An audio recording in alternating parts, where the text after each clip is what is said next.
Today we're on the Majesty of the Seas. So we're on the Majesty of the Seas. It's the last day of the cruise. We're just kind of messing around here a little bit, going back and checking out some of the shopping that we had looked at earlier in the day.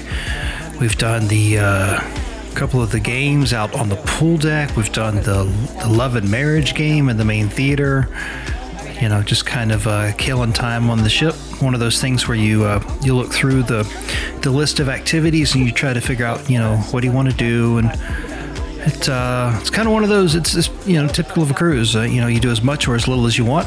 And so you're sort of looking at the list of things to do for the day and, you know, kind of figuring it out. So in a minute, we're actually going to take a pretty in-depth look at the app that's on the Royal Caribbean app that you have on your phone that we use during the cruise.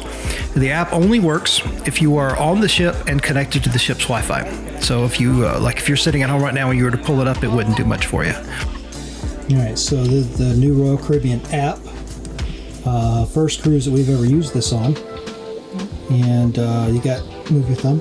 Down at the bottom, you've got the different days.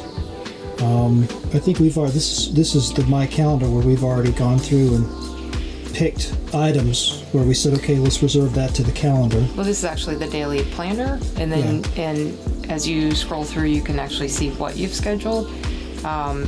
And you can do that. You just click on it and say add to my calendar. Right now that's already there, so you can remove it. You go back to the regular planner where you could add if you something. Go to daily planner. Like where everything is, and then scroll through because you can see. So these are all the things. So it's right now ship time is 3:55, and the next thing that we scheduled is just to go check it out is the dance music. So it'll say scheduled at the top.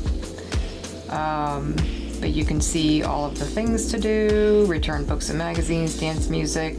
They have certain things that you'll see show up over and over again because it's just kind of on rotation. They've got the last show of the cruise is this Boogie Wonderland. We've actually got it scheduled for later. They don't often have this. We've not seen this often before.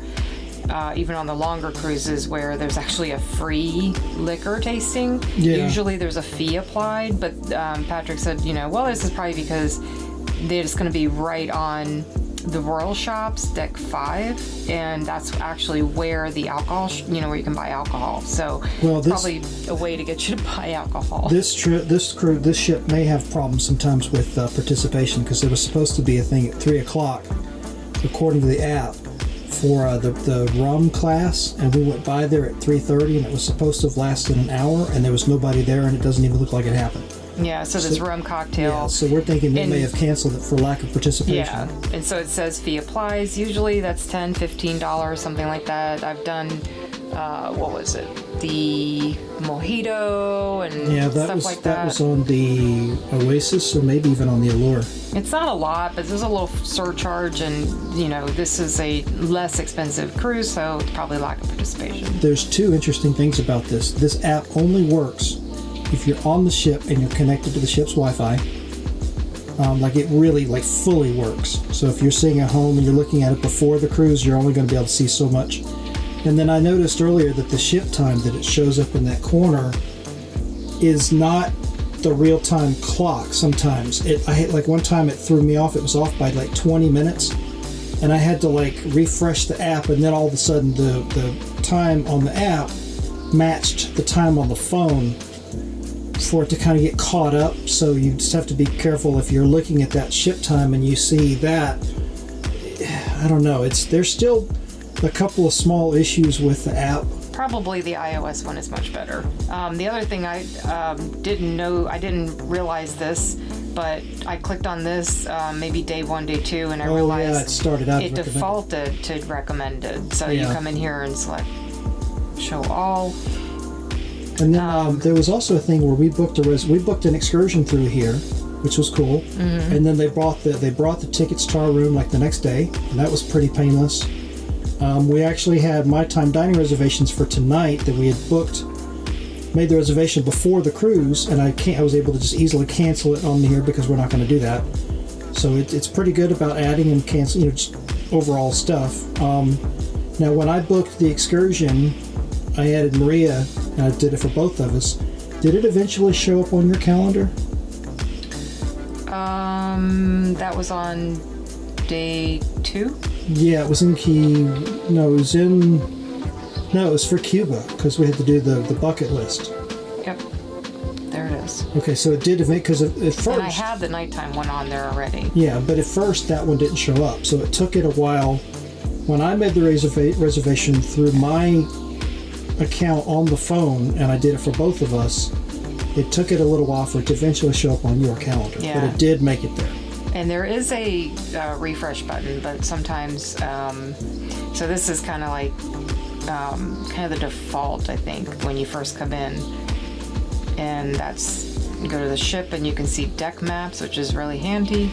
They actually gave us a little printed map when we first came on, but you can select your deck here. Oh, pull up the menu, the dinner menu, because you can look at the dinner menu for each of the 5 nights to see what they're showing. Right, so you can decide if you wanted to, and these are all of your dining options. And again, this is only going to work once you get on the ship during the cruise. So you can go to... There's a menu option in here somewhere. Oh, there it is, menu. Yep. And then you can go look at the day of the week and the dinner and all of it. So then, like, when we first came on board, I looked at, like, I think it was day 2, and they were actually showing, day 3, because they were showing vegetarian chili. Mm-hmm. And they actually had it at Windjammer. So a lot of these items are going to have it Windjammer, so you can just go to Windjammer and get it. The main difference is someone's serving you in the dining room, and it's a longer, relaxing experience, right? So it's like a couple of hours, they say, to give for the dining room experience. But we've actually been walking the Windjammer because it's great. Same food, it's great service. I mean, there's just no reason not to do it. But we noticed early on that you could look here and you could see what like if you wanted to look at what they're doing in the main dining room tonight, you could look and see like what the menu is. Yep, breakfast, lunch, early, and all the way up to late. Yeah, so we've been using that quite a bit during the cruise.